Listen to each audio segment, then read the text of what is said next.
Bismillahirrahmanirrahim. Assalamualaikum warahmatullahi wabarakatuh. Baik teman-teman, perkenalkan nama Bapak Muhammad Sungkawa.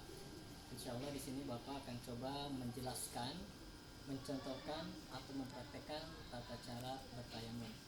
Baik teman-teman, sebelum nanti Bapak praktek untuk bagaimana tata cara bertayamum, teman-teman perlu ketahui juga tayamum ini dilakukan dikarenakan karena memang ada beberapa hal. Yang pertama, teman-teman dalam perjalanan, yang di perjalanan ini teman-teman yang tidak memungkinkan untuk berwudu menggunakan air, dan yang kedua yaitu di sekitar rumah teman-teman semuanya ataupun di sekitar lingkungan teman-teman itu benar-benar tidak ada air. Nah di sini ketika teman-teman mau sholat, apa yang harus dilakukan teman-teman ya? Tidak adanya air bukan menjadi hambatan teman-teman untuk tidak melakukan sholat atau tidak berwudu. Di sini karena kita akan melakukan sholat, maka wudhu pun tetap wajib dilakukan. Namun ketika memang tidak ada air di sekitar lingkungan teman-teman, maka teman-teman boleh melakukannya dengan tata cara tayamum. Tayamum ini berwudunya menggunakan apa? Nah, tayamum ini berwudunya menggunakan debu ya. Jadi kalau teman-teman di sekitar lingkungan tidak ada air ataupun sedang dalam perjalanan, maka hal pertama yang harus teman-teman siapkan yaitu debu.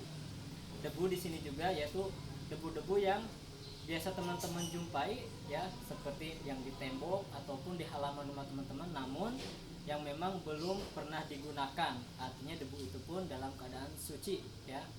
Nah, jika teman-teman bagaimana Pak jika memang tidak ada debu ataupun misalkan di sekitar rumah pun tidak ada debu yang memang debu yang kita siapkan, teman-teman juga bisa mencari debu, yaitu boleh dengan tembok ya, seperti contoh di belakang Bapak sini tembok. Nah, mungkin kelihatannya tidak ada debu, namun di sini jika teman-teman mengusap ini ada debu-debu halus.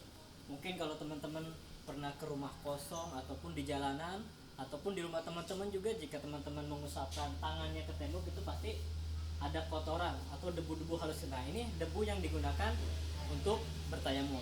Oke, baik teman-teman, langsung saja Bapak akan praktekkan bagaimana sih tata cara bertayamum yang baik dan benar. Oke. Nah, seperti yang tadi Bapak bicarakan atau Bapak ucapkan, hal pertama yang harus teman-teman siapkan yaitu debu.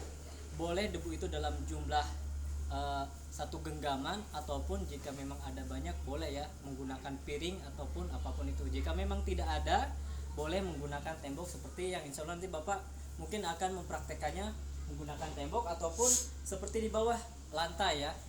Di sini di lantai juga pasti terdapat banyak debu. Oke.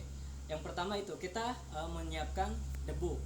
Kemudian teman-teman di sini sebelum bertayamum yaitu usahakan diniatkan dalam hati. Jika memang teman-teman belum hafal tata cara niat untuk bertayamum, boleh cukup niatkan dalam hati, saya niat tayamum karena Allah Ta'ala. Cukup seperti itu, karena dalam agama Islam Allah tidak mempersulit untuk hamba-hambanya dalam melakukan ibadah. Jadi teman-teman cukup berniat, saya berniat tayamum karena Allah Ta'ala.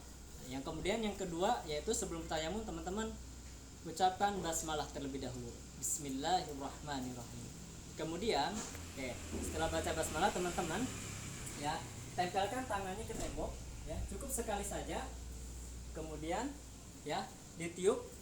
Jika memang debunya banyak, terasa banyak, ditiup terlebih dahulu atau ditepukan ya, agar debu-debunya sebagian besar, mungkin kalau misalkan debunya banyak itu biarkan berjatuhan. Kemudian kalau sudah ditepukan atau ditiup, baru teman-teman usapkan ya.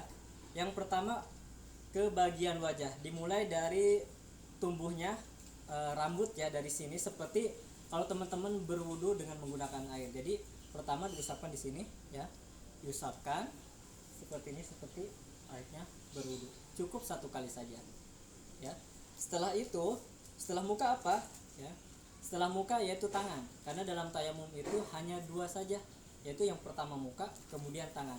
Bagaimana setelah tadi teman-teman menempelkan tangan ke tembok, kemudian meniup ataupun ditepukan, kemudian diusapkan ke bagian wajah. Yang kedua itu bagian tangan, sama, kemudian tempelkan lagi ke tembok ataupun nanti teman-teman ke debu. Diusapkan bagian punggung dulu, dari telapak tangan kanan ya ke sini sekali. Kemudian selesai. Kemudian tangan kiri sama ya, cukup sekali saja. Dan yang harus diperhatikan oleh teman-teman ketika bertayamum itu, ketika teman-teman sudah menyentuhkan tangannya ke debu ya, ditiupkan ataupun ditepukan, ketika sudah menempelkan baik ke wajah ataupun ke tangan, itu jangan sampai lepas. Karena kalau misalkan contoh terlepas ataupun dirasa debunya habis, nah ini yang debu yang menempel di sini itu mustamal, artinya tidak boleh digunakan kembali, tetapi teman-teman harus mengambil lagi atau menempelkan tangannya lagi ke tembok.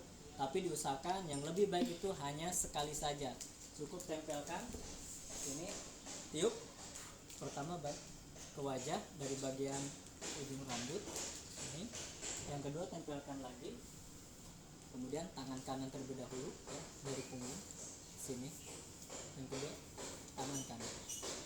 Cukup selesai seperti itu saja ya. Tayamum itu hanya bagian muka dan tangan ya. Oke teman-teman, mungkin itu saja yang dapat Bapak contohkan. Lebih kurangnya mohon maaf. Semoga bermanfaat. Dan jika memang teman-teman suatu saat nanti dalam perjalanan ataupun memang tidak ada air di rumah, jangan bingung, teman-teman bisa melakukannya dengan tata cara bertayamum. Satu hal lagi, dalam bertayamum itu hanya cukup digunakan satu kali sholat. Jadi kalau misalkan sudah sholat, misalkan bertayamum, kemudian sholat zuhur misalkan, kemudian sholat asar, maka biarpun misalkan teman-teman belum batal ataupun seperti batalnya ketika berwudu menggunakan air, itu tetap harus bertayamum lagi ya. Tidak boleh, kan tadi saya sudah bertayamum Pak, nah, tidak boleh itu, karena tayamum hanya boleh digunakan satu kali untuk sholat. Oke, kecuali kalau misalkan teman-teman berwudu menggunakan air, jika memang belum batal itu boleh, tidak perlu berwudu kembali ya. Oke, itu saja yang dapat Bapak sampaikan atau contohkan. Mudah-mudahan bermanfaat ya. Assalamualaikum warahmatullahi wabarakatuh.